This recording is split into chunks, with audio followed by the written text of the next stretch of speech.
Okay, this is the fourth lesson in the blues series, and today we're standing on what looks like a road, I suppose, but I'm told at certain times of the year this is a raging torrent, and it's called a wash. We're going to continue looking at how to create some unique sounds over a 12-bar blues progression. Last time I talked to you about outlining the one chord in the progression, which is the dominant seventh. In this case, since I'm in the key of G, it's going to be the G7 chord, and as you know, I like to play that with my thumb over. So just a quick review on that arpeggio, which is made up of the notes which outline the G7 chord in this case. G, B, D, F, G again, B, D, F, G, and this is something I didn't say last time, but if you want to slide up and catch that B, it's certainly within your grip to do so. And remember, any of those pitches we can slide into, hammer into, or bend up into. And of course, every time we play a note that we're going to hold for any length of time, we want to add some vibrato to it to keep it interesting and to keep the energy and the animation in that pitch. So we're only really dealing with 4 notes. And remember, the most important ones are the third of the chord. Let's look at where the third is. So there's the root, there's the third. And let's look at the octave of that, which is here, and the octave of that, which is here. 1, 3, 5. And the flat 7 is the other really important note which defines the sound of this dominant 7th chord. So I'm going to get to those notes pretty quickly when I start soloing over a progression that maybe sounds like that. Or even something that sounds like this other kind of shuffle. One of the techniques I did not mention in the early lessons was the pull-off. And a pull-off is where you place one finger, of course, holding the string down, another finger is right behind it. And we're going to literally pluck this string, in this case, with this finger, instead of using our pick here, or we can pick it once anyway, and then we literally pluck it with the side of the finger like that. You pull down towards the floor. And usually I add at least 2 different expressive techniques to each note. In other words, if I do a pull-off, it's going to end in a vibrato note like that. See? And the pull-off is typically done very, very quickly like this.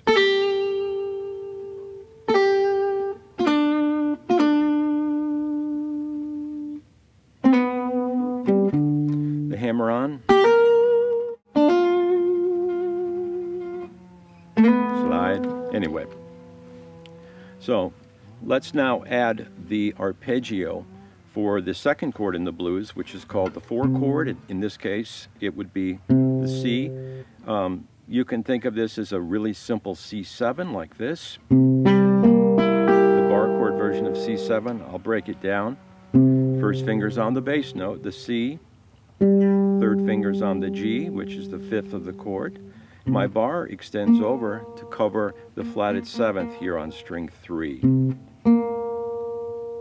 My 4th finger covers the 3rd of the chord right there on string 2, and my bar extends to cover that note. So it's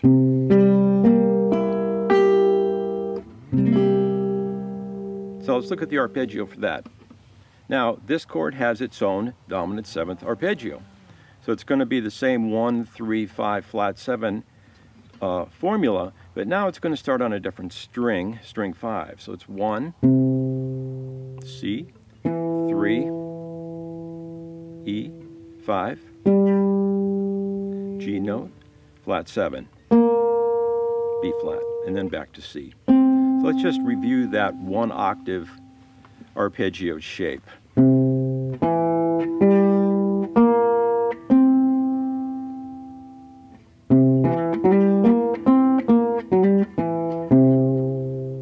Good way to practice just that simple one octave arpeggio shape is to literally just kind of freely jump around in it. Like, you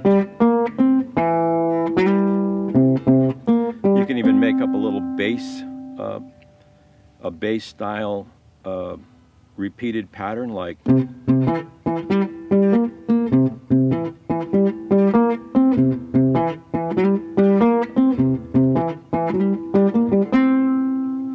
Okay, let's add the next octave, or at least most of the next octave.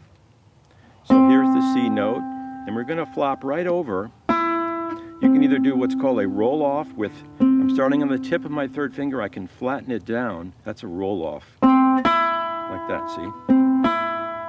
If you want, you could put your fourth finger in on that. I usually use my third. Might even pick it up and slide into that, or roll over. Lots of ways to do it. There's the fifth of the chord, and there's the flat 7. If we wanted to complete the octave, we have to slide up to there or bend up to there. So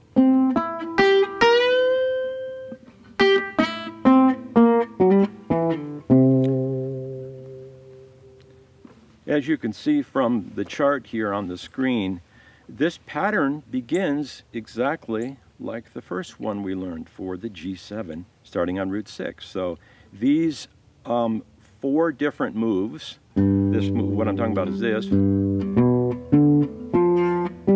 actually 5 different moves, repeat themselves here. Same pattern. So you don't have to learn a new pattern. You just have to learn to start on the 5th string. So what I'm going to do now, I'm going to demonstrate a little bit. This is not the whole blues form, but I'm going to demonstrate how we can start on the G chord and outline some of the pitches in that G7 chord like this. You'll actually be able to hear the chord changes. This is the unique aspect of digging in to this style of soloing. So we're targeting tones that are in the individual chords. So I'm going to go like this. G chord, C chord, C7, back to G.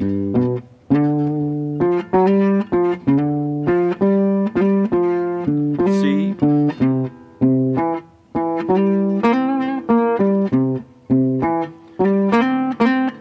back to G.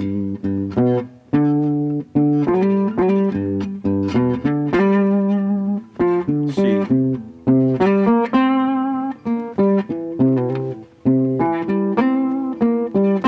back to G.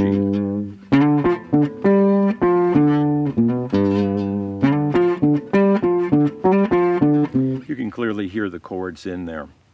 Let's now do the same type of thing and add the upper octave into each one of those arpeggios, because that's where the lead guitar stuff takes place. It's not really very much down in the bassy kind of side of the guitar. So I'm going to start here. I'm going to orient myself with the 3rd finger on string number 4, and this is the beginning of the G7 chord, see?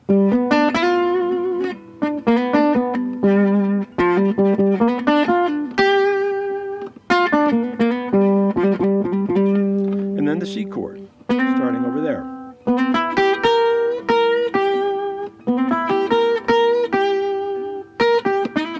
Back to G.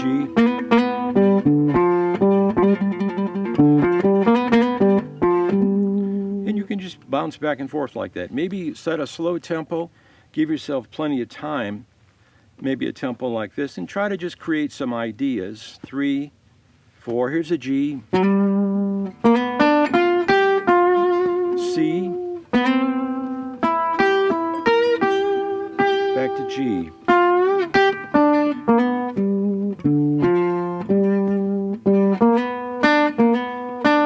C,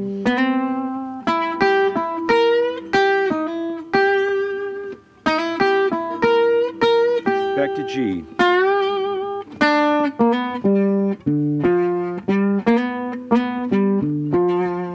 You can clearly hear how those chords are going by and they're being outlined in your solo. So work on those two chords, integrating them. If you feel like you've got the basic patterns down really well, here's the next step to go to, is that when you switch, say from one arpeggio to another, instead of starting back at the beginning tone on that arpeggio, so what I mean by that, instead of, if I'm going from a G arpeggio to a C, instead of jumping right to a C note, I might want to jump to a note that's closest to the one that I just left. This is, so we're trying to make now more of a melodic statement. Here's a demonstration. So here's G7, and I'm not going to start on G, I'll start here this time. Now, where's the closest note to the C7 arpeggio from here? It's going to be here. See? So I'll jump to that note rather than jumping back to a C note. This is a little bit trickier, but it'll make a smoother melodic statement, a smoother melodic flow, and you'll be able to connect your ideas a little bit more smoothly and melodically. So until next time, make sure you can integrate that C7 arpeggio into your playing. Thank you.